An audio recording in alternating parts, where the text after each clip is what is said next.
Okay. Okay, there you go. I have a plan to create millions of jobs in America, millions of good jobs. Abolish zoning and allow a person to build what he wants on his own piece of ground.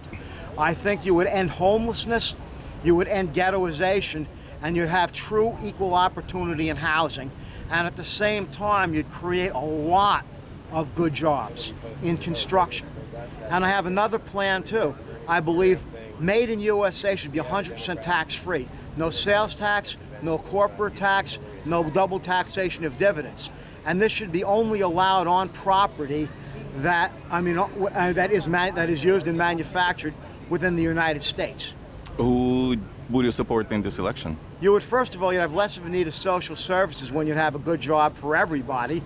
Secondly, we'd have to stop giving money to the NATO freeloaders. The NATO freeloaders, and for years half our budget has gone to NATO freeloaders, and it's time we withdrew from that worthless organization. So you support Trump then? I think Trump is a lot better than Hillary. I would definitely say that because I'm proudly pro-American. I'm against the sellout trade treaties that the Clintons pushed through. You know, I'm pro-working class. You know, that's the way I look at it. But I don't like the sellout trade treaties. And I think the thing that's really important is to make Made in USA 100% tax-free. My views are probably closer to Gary Johnson than that of any other candidate. You know, I would definitely say that. But I think it's time we stop taxing and regulating industry out, and we created a decent job at a living wage for every American who wants one. And instead of a racist crusade against immigration, I think we ought to create an America that wants more people to come. Okay, legally. Legally, of course. You know, I mean, although sometimes it does bother me to say bureaucrats should be able to determine who's an American and who isn't. You know, I mean, sometimes that bothers me. But I think people who want to come here, they have a great love of our principles and our freedoms, and they're coming here for a reason. And it's proof that America is a truly great country. It's the best country in the world. It is. It's the greatest country in the world. If this were a loser country, there'd be no reason immigrants would want to come here. So should we make America great again? Yes, we should. I mean, but it's not entirely due to Trump, because I'm opposed to eminent domain. I don't believe government should have the right to seize private property. I mean, there are things about Trump that I disagree with. You know, many things. I mean, I think he's better than Hillary. You know, I mean, I think Sanders had some good ideas, though. You like know, what? I do like the idea of universal health care. I think it could prevent epidemic diseases from taking foot. I think it's a kind, compassionate thing. I think if industry didn't have to pay for people's health care, they'd be able to hire more workers. And I think if we were to renounce a useless and obsolete world role, we'd more than have enough money to pay for it. Abolish what again? Abolish a useless world role. What is that? The idea of American naval forces in the Indian Ocean, which is not a place where our Navy belongs. I mean, we no longer have a need to keep troops in Germany. I mean, World War II was 70 years ago. We no longer have a need to keep troops in Korea. You're not afraid of the Russians? You're not afraid I of have no North fear Koreans? of the Russians. You know who I'm really afraid of, and I will say this? A CEO sends good American jobs to a cheap labor country is even worse than a trader who crashes airplanes into buildings, you know? I mean, I'm afraid of the people who ship our jobs to cheap labor countries. That's my fear. But you know that there is the only country in the world that poses existential threat to the United States is Russia. I mean, I'm not a great fan of Russia. I'm not a great fan of Putin. But I'm saying what Putin does within his own sphere of influence is none of our business. And do we want to spend another $1 trillion on another Cold War when Putin is A, not an atheist, B, not a communist, C, not a hater of America?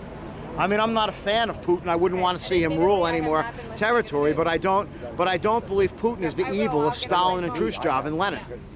Well, he's close to that, to being that evil. No, he's nowhere near that. He creates a lot of mischief in the world. Oh, he does. I don't deny that. And the international conflicts sometimes are sparked by some innocent small events, like the First World War, for instance. You know, Duke Ferdinand was killed by some anarchists, and look what happened. Gavrilo Princip, the schoolboy assassin. That's exactly right. You know, right. I mean, it's like it's like the whole thing is, I mean, if you have a government that's quick to intervene every time some Hottentot stubs his toe in the North Pole, I think that's why we have such an outrageous deficit. I think all the years of the 50s. How much do you think we spend on the military as a percentage of the GDP, you think? Probably not. Probably low as a percentage of GNP, high as a percentage of the federal budget. You know, it was Okay, about. so how much of GDP? How much now? Probably about 3-4%. 3-4%. But okay. I think, well, but I is think, it a lot of money compared I mean, to, let's say, medical expenses? I think we need to defend Handouts? ourselves. You know, I'm opposed to any sellout arms treaty, just like I'm afraid to any sellout to give it to any sellout trade treaty. I mean, we should have the right to have whatever nukes, chemicals, biologicals, and conventionals we need to defend our own country.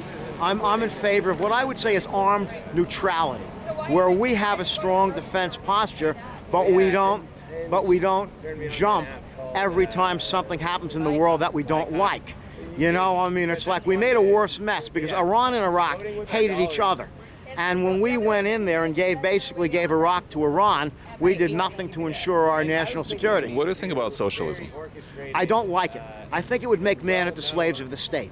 I don't like socialism. You know, I mean, I think socialism is what Stalin practiced. I think it's what, quite frankly, when you've read Mein Kampf, it's what Chancellor Hitler, you know, believed in, which is essentially state control of the major means of production. And I know a lot from having dealt with government, from having worked with government at one time. You know, government is basically a matter of who you know and quite frankly, who you blow. And that's Right. pretty much, and so if you had a socialist state, the people who are favored by government would get the cream of the crop, and you'd have a kind of triage system. Influence, you get the best. A little bit of influence, you get you get the mediocre, and no influence at all, you get the dregs, the scraps of the table. I think socialism, you know, the way it would be practiced here, you know, knowing this society and basically what a selfish, materialistic society we are, it would turn out to be an unqualified disaster. I'm sorry. Okay, I am with you. And I think at the same time, you know, I mean, I differ from a lot of other conservatives and libertarians in that I do believe legitimate social needs ought to be met. But why do you think, I mean, isn't this a myth that the conservatives and the Republicans, they're against the social services? Of course we're here to help. In fact, some of the largest donations, charities, were done by the conservatives. I would agree with that because I think in a lot of cases, conservatives who work as social workers and social service administrators and in programs are interested in offering a hand up rather than a hand out. And I think That's right. And I think if the social programs were to teach people positive values, the values of things like delayed gratification and things like that, and being oneself and not doing what the peer group tells them to do. I think one of the things that really hurt our society when they expelled God from our schools, a lot of worse things came in, and I think a little bit of voluntary prayer would go an awful long way to improve life in this country. I'm with you on that too. So we agree on a lot of things. Agree. Yes, sir. Are you a registered Republican? Yes, I am, because they can't register Libertarian. I've see. wanted to register Libertarian. You know, I mean, I am a registered Republican, so I can vote for the polls. Where do you live? Here I live in Philadelphia. I lived in Jersey for a long period of time. I was even a Republican board worker in New Jersey because the town. I mean, it was like because the town I lived in New Jersey, they had to pick me because they couldn't find three wise men, you know? I see. What brought you over here? What brought me over here? My fiance lives here, and my house was No, by here, I mean this in particular... Philadelphia. Yeah, in Philly, and standing my in front house of... was destroyed in the superstorm. Oh, my God. And I had a crooked insurance company, a company called Cumberland Mutual. And I'm going to tell people how bad they are. You know, I mean, the storm did $45,000 damage. They gave me $3,200 and canceled the policy and claimed I didn't do work I did, but it was obscured by the storm damage. You know, and I don't, you know, I mean, that's, but I would say, you know, plus the borough kept raising my property taxes on me. And for a little tiny cottage between the city tax, you know, the county tax, the CCMUA, this and that, I was paying $6,000 a year taxes. But what, I mean, my question was, what brought you here in front of the DNC convention? Because their I center? wanted to tell people about the evils of zoning, why there are so many homeless, why poor people are locked in ghettos, why we have an economic and class apartheid in this country. And I wanted to tell people, and I wanted to express my opinion about how zoning is why we're in a depression.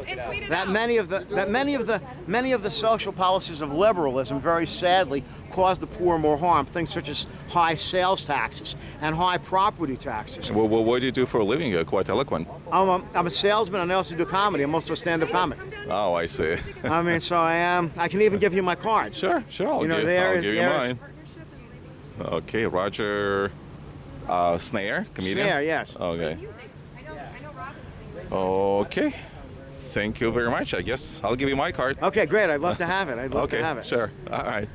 I didn't even bring my cell phone because I hate dragging my cell out in public. Okay, I understand. All right. Thanks. Yes.